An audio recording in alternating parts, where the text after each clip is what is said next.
I'm Ruby Jones, and you're listening to 7am. You may know him as Keli Holiday, one half of Peking Duck, or even as Abbie Chatfield's boyfriend. Now, Australian musician Adam Hyde has become the latest high-profile victim of Trump's tough border rules after he was denied re-entry to the States in the middle of his North American tour. The explanation? National security concerns. That's it, nothing more. And it's not an isolated incident. In Trump's America, Australian artists are increasingly finding themselves blocked from entry, threatening their careers and livelihoods in a market that's crucial for their success. Today, co-founder of Lamestream, Osman Faruqi, on border control, censorship, and why the Australian government should be pushing back. It's Wednesday, May 20. So, Oz, the musician Adam Hyde, he's also known as Keli Holiday or was one half of Peking Duck, he was denied entry into the US recently. So can you tell me what we know about what actually happened when he tried to re-enter the country? Sure. So as you mentioned, Ruby, people might be familiar with Adam Hyde through his work with the electronic music duo Peking Duck or through his solo work more recently as Keli Holiday. His song Dancing 2 was a big chart hit, and it was the runner-up on Triple J's Hottest 100 countdown this year. You know the dance, you could be dancing right now, and you voted it in as your number 2 in the Hottest 100 of 2025. Dancing 2 by Keli Holiday. Get it up!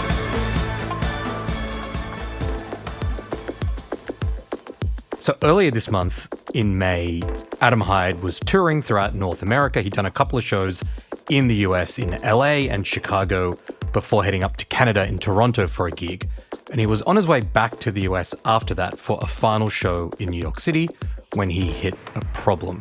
He and his touring crew were detained at the US border and interrogated before being told that they were all being denied entry and their visas were being cancelled. He posted on Instagram that he'd spent all day detained at the Canadian border and had been denied entry despite having what he said was proper visa documentation. His representatives have since said that he was not given an explicit reason for that visa cancellation, and US officials have since said that it was due to national security concerns. But that's the extent of it, and that's a pretty general, broad, and opaque reason to cancel a touring artist's visa. Okay, so US authorities are saying he can't enter because of national security concerns, but we don't know what those concerns are. And on the face of it, I mean, he's a guy in a band on tour, so it's hard to kind of imagine what the risk is. So at this point, attention turned to his partner, to Abbie Chatfield. So tell me about how she became part of the story. So when Adam Hyde was detained and refused entry, it became a bit of a media story in Australia. He's a pretty well-known musician, and it's kind of unusual for someone of his stature to not be allowed into the US for a pre-arranged tour. You know who else has made their bed and has laid in it? Abbie Chatfield, you know, the alleged Australian influencer.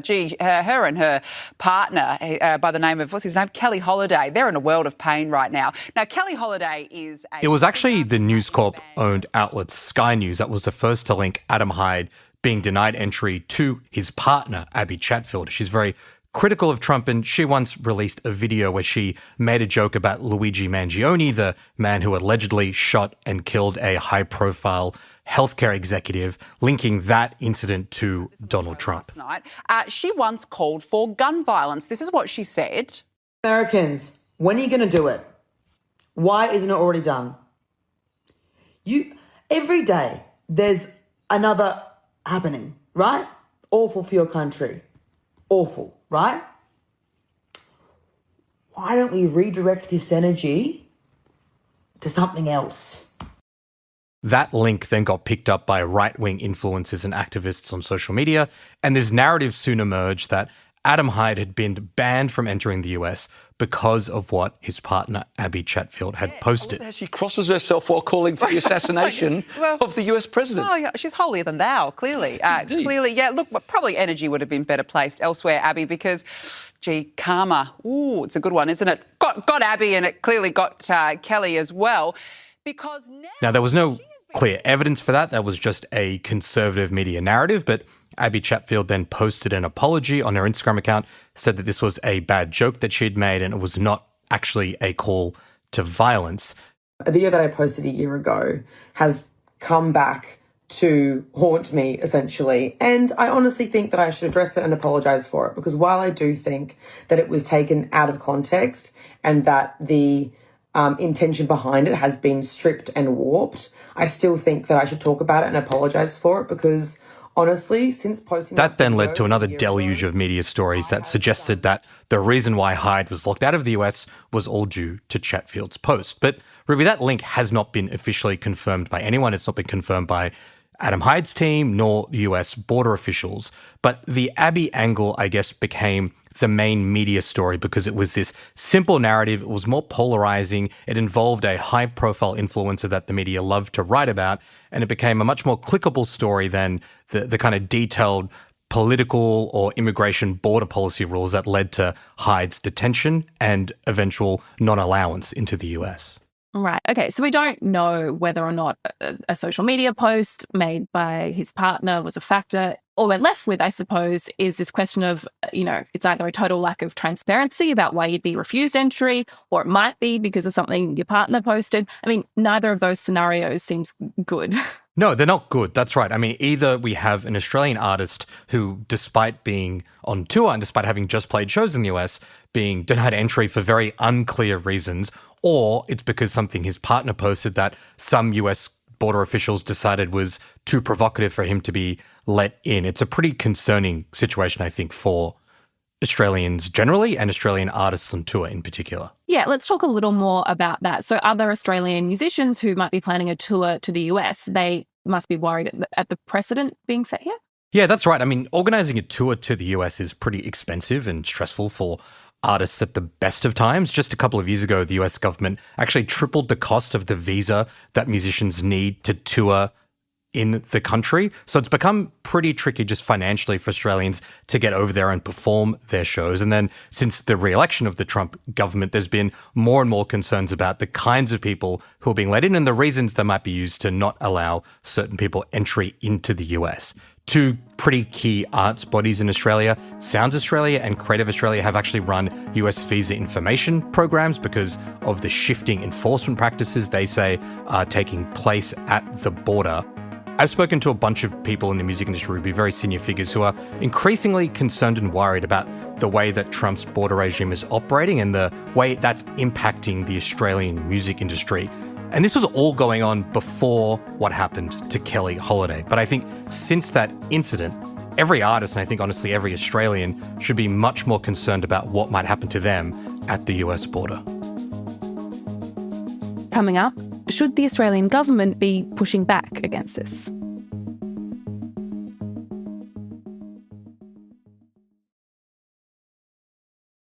So, Oz, it isn't just musicians who have been denied entry to the US since Trump returned to office. The US has strengthened its vetting and its screening processes. We've heard stories of other people, writers being refused entry. So tell me a bit more about the measures that are now in place at the border and the impact that we're seeing as people try and get to the US.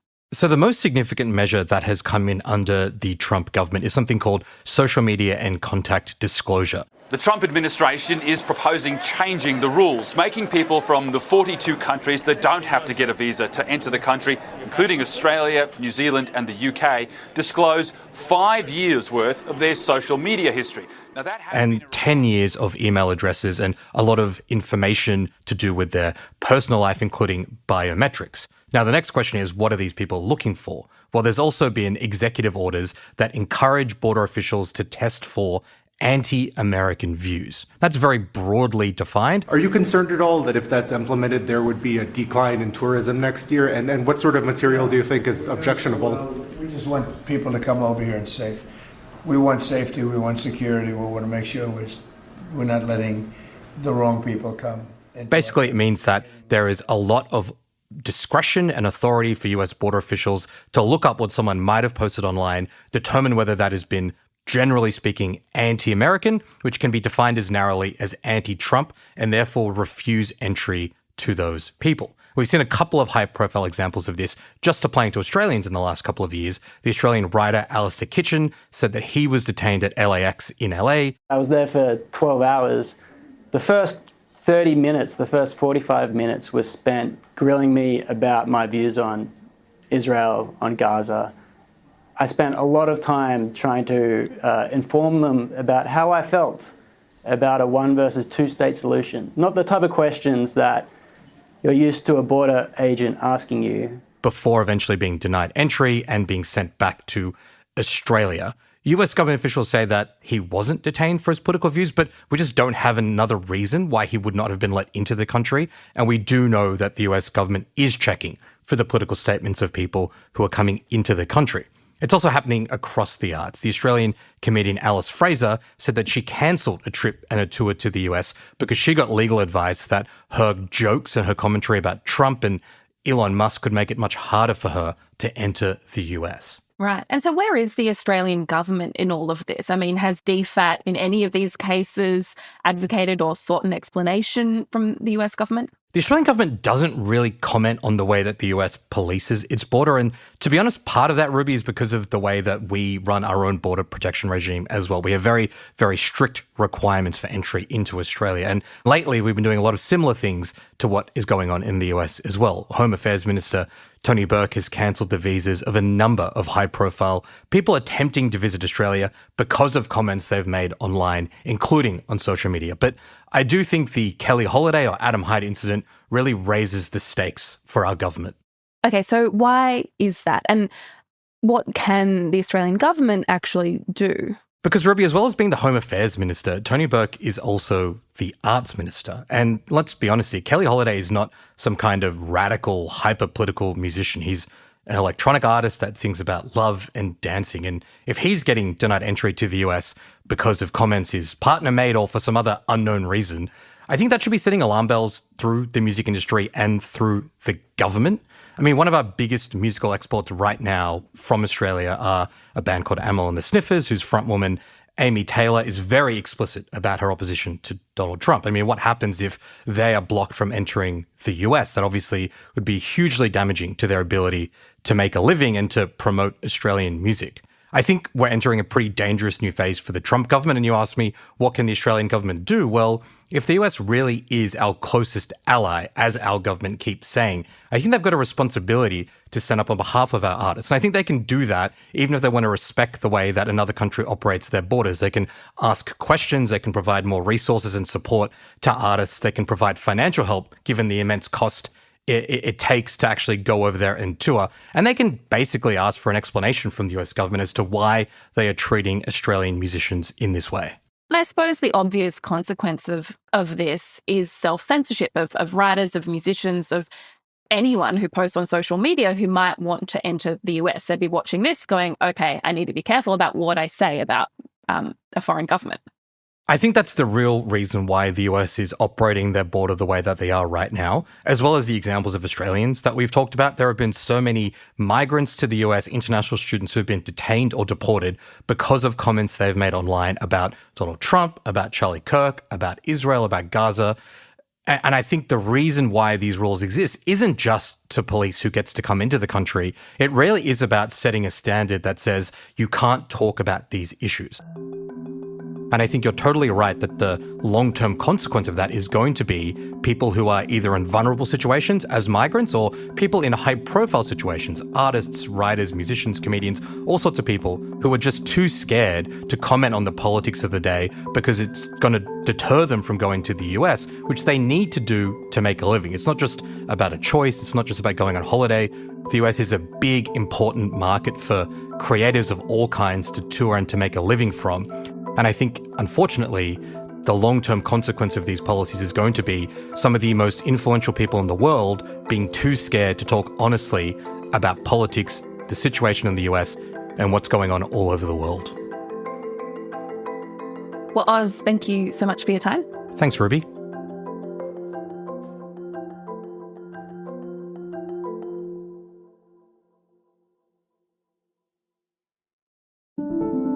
Also in the news, the Bureau of Meteorology boss who led BOM during its shambolic website refresh has resigned. Peter Stone's resignation comes almost 7 months after the launch of the $96 million redesign, which left users unable to navigate the site during bad weather. The website was $47 million over budget and went live despite testing scores for the site falling well below acceptable levels. And Kyle and Jackie O's radio company has signed Carl Stefanovic and Eddie McGuire. The pair won't replace Kyle and Jackie O, but will instead host a 3-hour news show on Gold FM and Nine's streaming platforms every Friday. It comes amid increased speculation that Kyle could leave today at the end of his contract after he launched his own controversial podcast featuring far-right figures, including Pauline Hanson.